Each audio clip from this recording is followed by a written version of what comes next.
Pulso económico del lunes, que empezamos, como es tradicional, echando la vista atrás a ver qué tal le ha ido al IBEX. Y el IBEX, que hoy sube 0,28%, se queda a las puertas del 8.950, que queda exactamente en 8.944,1, con algunas acciones que han subido hoy relativamente bien, bastante, ¿no?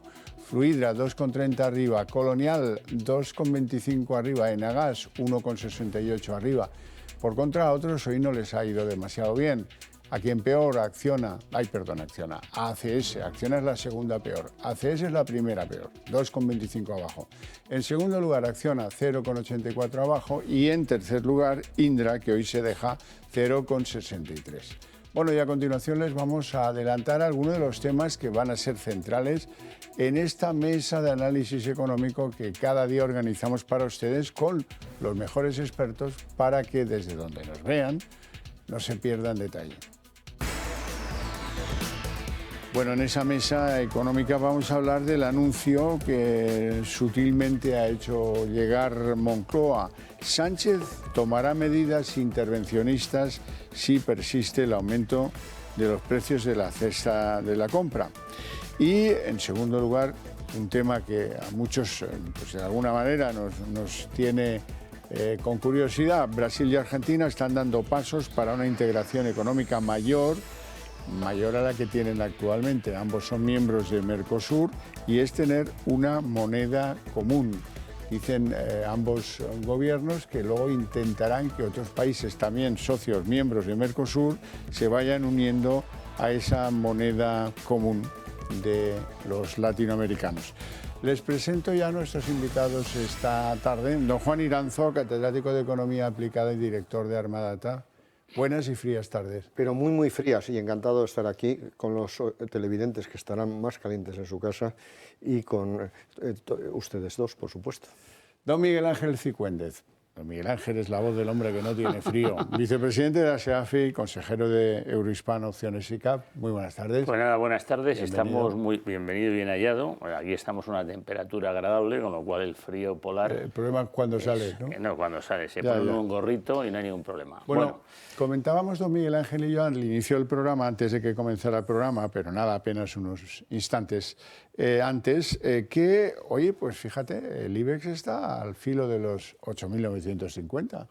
Claro, ya venimos diciendo desde el primer programa que la tendencia actualmente era alcista en lo que es el mercado europeo, y estamos viendo que el mercado americano, que estaba retrasado, pues está ahora adelantándose, y sobre todo el Nasdaq. Estamos viendo que ciertos fondos de lo que llaman long only, o sea, largos, alcistas solamente, que entran cuando el mercado creen que ya puede haber hecho suelo y empiezan a comprar, están ya comprando, y están comprando Nasdaq y tecnológicas. Vamos a estar pendientes de los resultados, que esta semana tenemos unos cuantos relevantes, y bueno, vamos a ver.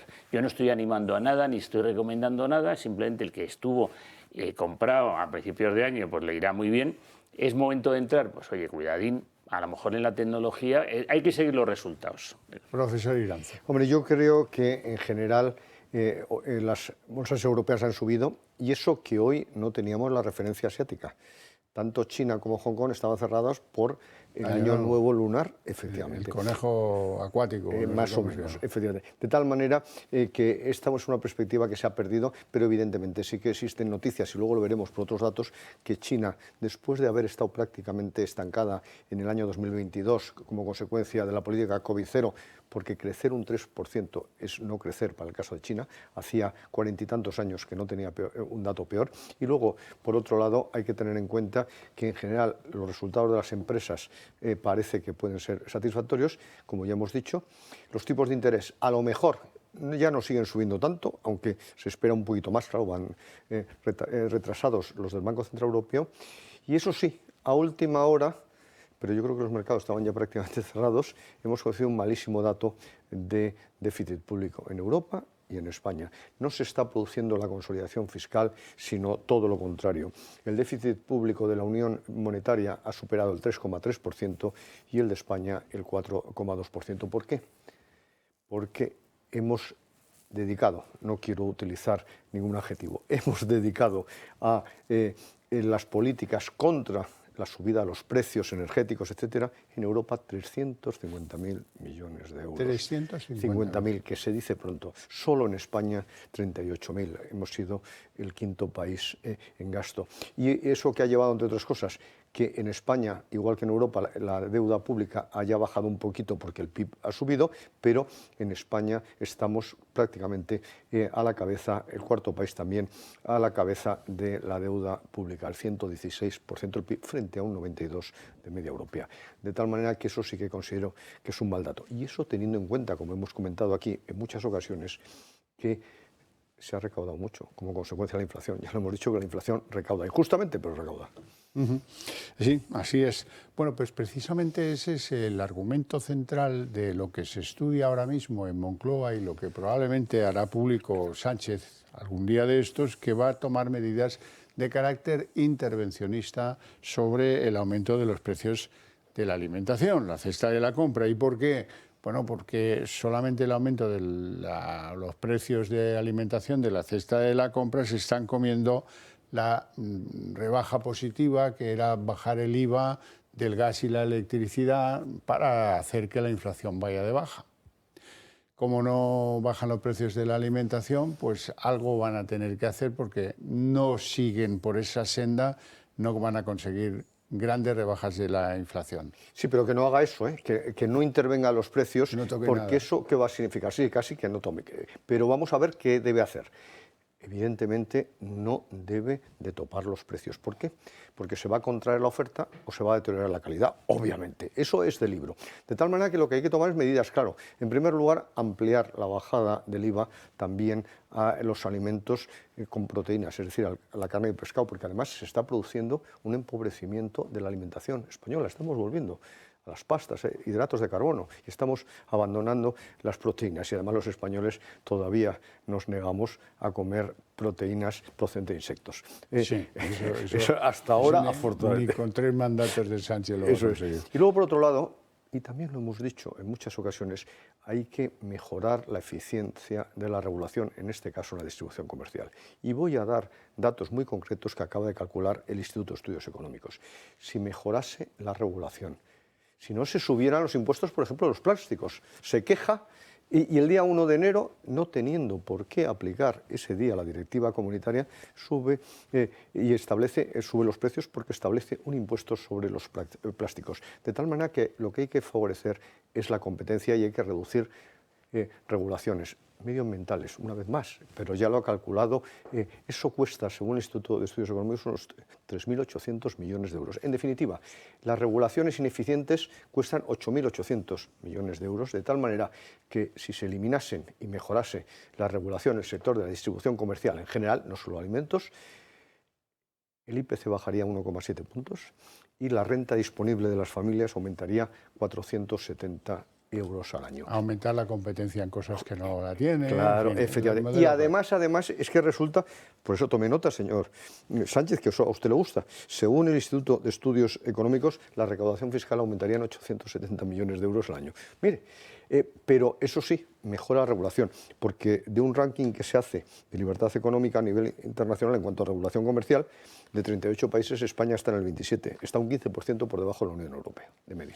Y mientras tanto, los socios del gobierno dándole cornadas a Juan Roig, dándole cornadas a Carrefour y dándole cornadas al que se ponga por delante, porque qué feo es que ustedes ganen tanto. Don Miguel Ángel. Yo la verdad es que poco puedo decir más de lo que ha dicho ya Juan, pero vamos, que creo que estos son un poco alaracas de Podemos. No sé si al final no van, no sé, es que no sé qué puede hacer, y el meterse con Mercadona es una cosa que no tiene ni pie ni cabeza. Bueno, Sánchez lo que pretende es tomar medidas de intervención en precios de algunas cosas básicas, pero no ha hablado de que vayan a bajar el IVA de las cosas básicas, que sería bueno que bajara. Efectivamente, lo que sucede es que, mire, qué curioso, en muchísimas medidas está reinventando el franquismo, aunque sea ilegal. Sí, sí. ¿Se acuerdan que estaba en el Boletín Oficial del Estado regulado el precio de la barra de pan? ¿Qué sucedía? Y se lo voy a explicar al señor Sánchez por si no lo estudió en la facultad. Que si no subía el precio y subían los costes de la harina, la mano de obra, etcétera, pues esa barra era más pequeña. Sí, era más pequeña o no había barras. O no había barras. Sí, sí. En fin, bueno, vamos a continuar. Don Miguel Ángel, parece que algunos analistas de mercados le van rebajando las expectativas a Celnex. Parece que hubo un cierto optimismo injustificado a finales de la última semana y parece que esos rumores de OPA no se confirman por ahora. Bueno, de momento ni se vamos, quiero decir, si uno ve el gráfico, hay un hueco alcista brutal. Nosotros este era un valor que teníamos en cartera y que seguimos teniendo y que nos gusta y que yo creo que se debería de mantener. Ha estado muy por encima de donde está con estos rumores, con lo cual yo mantendría la acción. Al margen de que la Open o no la Open. Hombre, es una gran empresa, tecnológicamente es muy importante desde el punto de vista de la interconexión de las telecomunicaciones y como consecuencia de la subida, yo he ajustado al final muy poco, como consecuencia de la subida de la semana pasada, pensando en que iba a ser opada por APP Plus, alcanzó una capitalización de 25.000 millones de euros, que no está nada mal. En este momento la acción está en 36 euros, un poquito por encima de los 36, y eso sí, los analistas de RBC han dicho que no tenían que fijar un precio objetivo superior a los 50, ni muchísimo menos.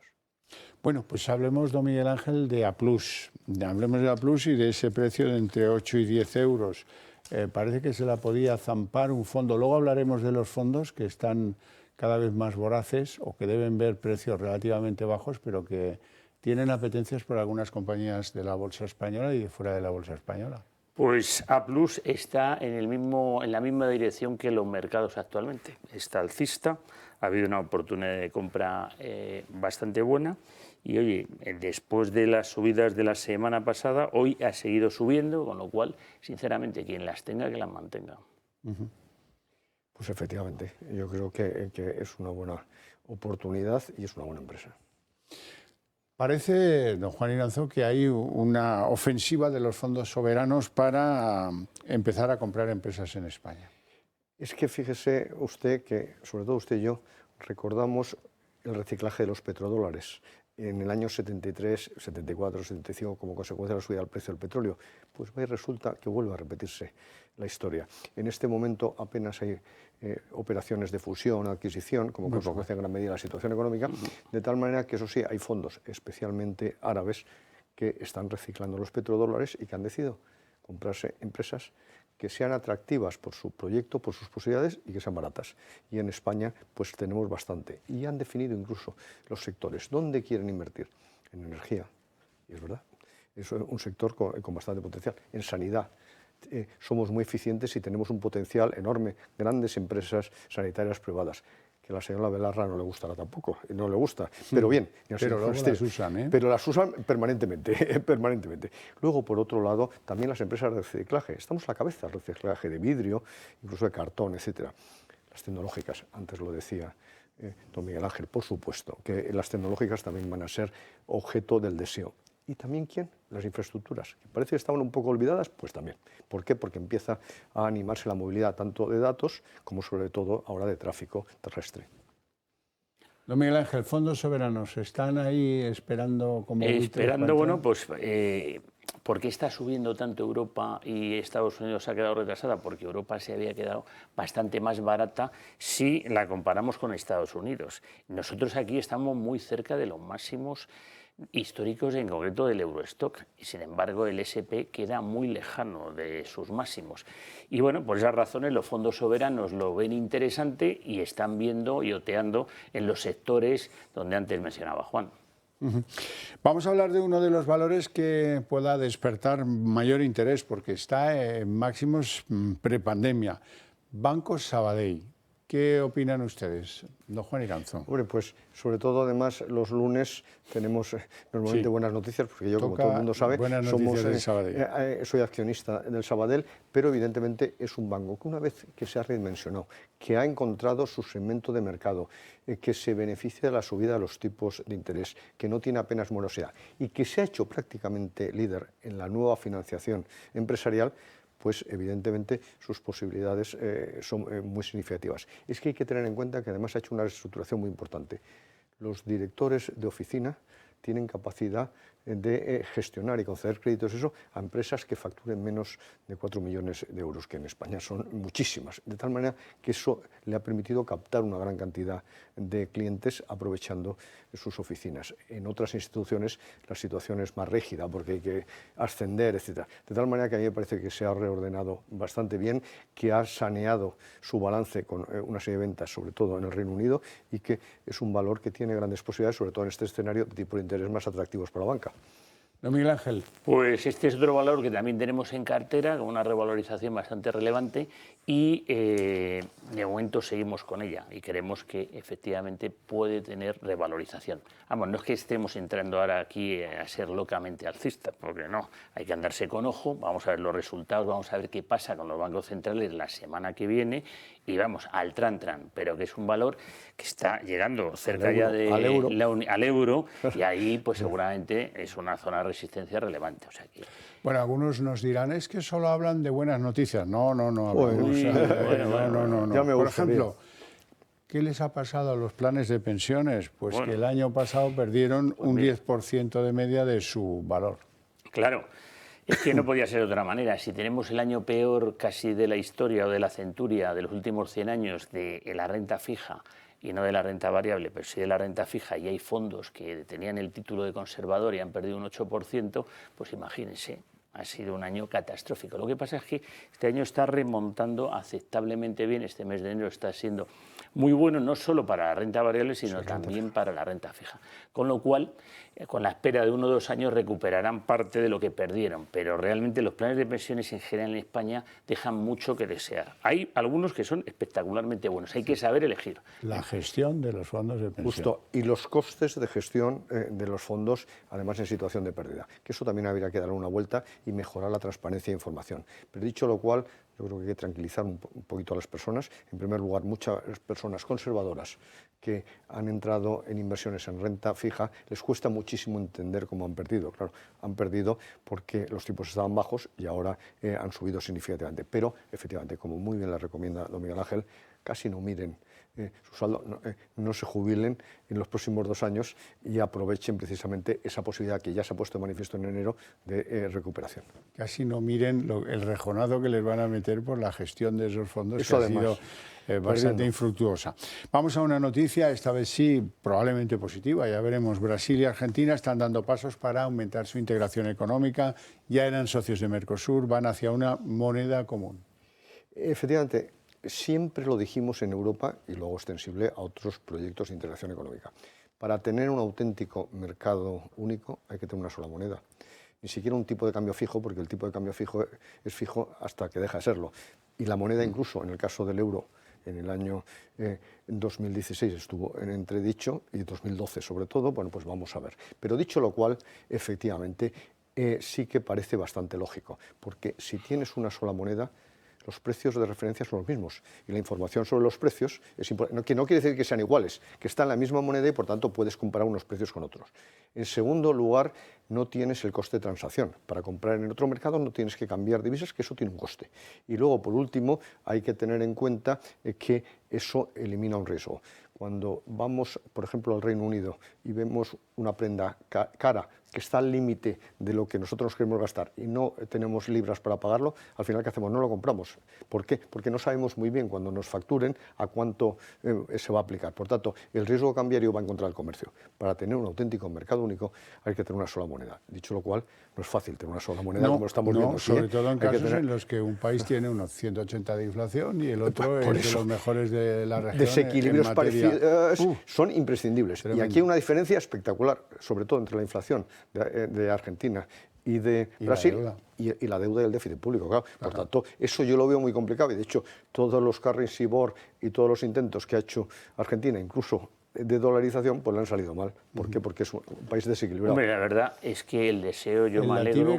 ¿Ha reaccionado positivamente a este anuncio? Pues el Latibex tiene una pinta este año estupenda, como el año pasado, y está yendo aceptablemente bien. A mí me parece una idea genial, pero vamos, de momento muy difícil de implementar. Y me imagino que habiendo ganado los argentinos el Mundial, de momento la cosita está ahí complicada. Es una pequeña broma, pero que tiene sus más y sus menos. Vamos a hablar del petróleo, porque el petróleo va subiendo poco a poco, pero China se abre y el petróleo está ya en $88. Sí, efectivamente, y además no aumenta la producción la OPEP, que yo creo que es lo que al final va a ocurrir, pero en cualquier caso, efectivamente, está aumentando significativamente la demanda, porque China, repito, el año pasado tan solo creció el 3% y este año ya estamos viendo cómo aumenta el consumo, por ejemplo, y la gente empieza a viajar, etcétera. Al eliminar las restricciones, la gente ha empezado a comprar electrodomésticos, a viajar, etcétera, porque tenía dinero ahorrado, tenía unas necesidades de consumo también por desarrollar, como hostelería, restauración, etcétera, y eso está impulsando la actividad económica. Y desde el lado de la oferta, precisamente la industria, que estaba también bajo mínimos con esa política COVID-0 y estrangulamiento en algunos procesos, pues empieza a animarse. ¿Y eso qué significa? Mayor consumo de energía. ¿Y eso qué implica? Que China es el mayor importador mundial de petróleo y que los precios del petróleo, pues yo no creo que superen los $90. Vamos a ver si Estados Unidos sigue animada con el fracking, pero evidentemente yo creo que estarán más cerca de los 80 que de los 90. Sí, la verdad es que están ahí en un lateral, vamos a ver si continúa, entre la zona, digo, el Brent, entre la zona de 80 a 95 y bueno, pues vamos a ver los datos, vamos a ver qué pasa con la recesión. Pero de momento hoy se está animando al haberse animado en concreto la bolsa en general y sobre todo la bolsa americana. Hablemos, último tema de hoy, del euro, que parece mostrarse imparable. Está ya la paridad con el dólar en 1,09, rondándolo. Efectivamente. Luego baja un poquito, sí. 1,087, pero bueno, efectivamente. Se ha apreciado el euro, o yo me atrevería a decir, se ha depreciado el dólar. De tal manera que aquí hay que plantearse varias cosas. En primer lugar, Estados Unidos no tiene interés en que se deprecie algo su moneda, porque evidentemente eso significa otra vía de neoproteccionismo. En segundo lugar, hay que tener en cuenta que probablemente en los mercados en este momento se están vendiendo dólares y se está comprando oro, etc. Y luego, por último, hay dos factores meramente económicos. En primer lugar, se está esperando, es verdad que en Europa también, una posible recesión en Estados Unidos, aunque no intensa y profunda y no larga, pero sí que puede haber una recesión. Y en segundo lugar, los tipos de interés, ya se está hablando que incluso en el segundo semestre pueden bajar por parte de la Reserva Federal y sin embargo el Banco Central Europeo todavía tiene recorrido para subir. Don Miguel Ángel, ¿qué le ha pasado hoy a ACS que lidera las pérdidas? 2,25 abajo. Bueno, digamos que ha tenido una subida bastante espectacular y es vamos, que no es algo que haya que preocuparse. Pero yo me gustaría incidir en lo del euro-dólar porque ha habido ahí que yo creo que en cuanto a los fondos de inversión, antes había la duda de si había que cubrirlos o no cuando estábamos a 0,95, pero ahora ya cerca ya del 1,10, a lo mejor uno puede entrar más alegremente siempre que entre en renta variable. En renta fija ya hay que pensárselo porque cualquier movimiento en una dirección u otra le puede meter a uno en pérdidas o en ganancias relevantes. Bueno, ¿qué creen que continuará esta revaluación del euro? Yo creo que todavía un poquito, pero insisto, más que revaluación del euro, una depreciación del dólar, porque también se está produciendo respecto a otras monedas. Es verdad que había registrado una subida muy importante. Hombre, es que hay que recordar que llegamos, creo que a 1,59, ¿no? Sí, sí. Y que a 1,40 mucho tiempo. Por tanto, en este momento se dio una situación inédita que por vez primera en muchos años el dólar estuvo por encima del euro, pero probablemente, y utilizando los fundamentales, el tipo de cambio de equilibrio esté entre 1,10 y 1,16 euro-dólar, de tal manera que estamos muy cerca de ese tipo de cambio teórico de equilibrio. Bueno, a nosotros no nos viene mal porque pagamos la demanda petrolera y la demanda de gas en dólares, o sea que tampoco nos viene del todo mal. Don Miguel Ángel. Y bueno, hoy, vamos, entre el lunes y el fin de semana ha habido varias declaraciones, en concreto el gobernador de Holanda y el gobernador en concreto de Grecia. Y entonces uno dice una cosa en la dirección más española y el holandés dice la contraria. Entonces depende de quién triunfe. El dólar estaba ahí, el euro estaba dependiendo de qué declaraciones se cogían, subiendo hoy o bajando. Ya, bueno, pues las que han sido útiles han sido las de subiendo, ni más ni menos. A mí me extraña hoy que estén en el lado de las pérdidas ACS y Acciona liderándolas. Es un poco Usted decía antes que en el caso de Acciona una digamos, reestructuración de los inversores ha tomado decisiones, ¿no? Bueno, pero han tenido, es que claro, venimos de una subida, o sea, ACS, oye, el que tiene ACS solo puede estar contento, porque se ha revalorizado, ha ido muy bien, y bueno, aquí vamos cambiando de sectores. Hoy las utilities, vamos, lo que ya, las energéticas pues han tenido un poquito una cierta caída, y otros valores pues que han subido. Entonces simplemente es un trasvase de dinero, pero la tendencia sigue siendo alcista.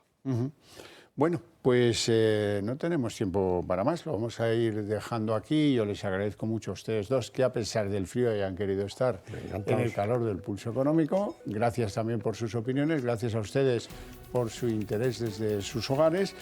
Por eso les invito a ver a continuación la redacción abierta en El Toro Televisión. Ya saben, con todo el material de todo lo que ha sido noticia en el día de hoy en el mundo de la política. Así que demos un pase por la publicidad.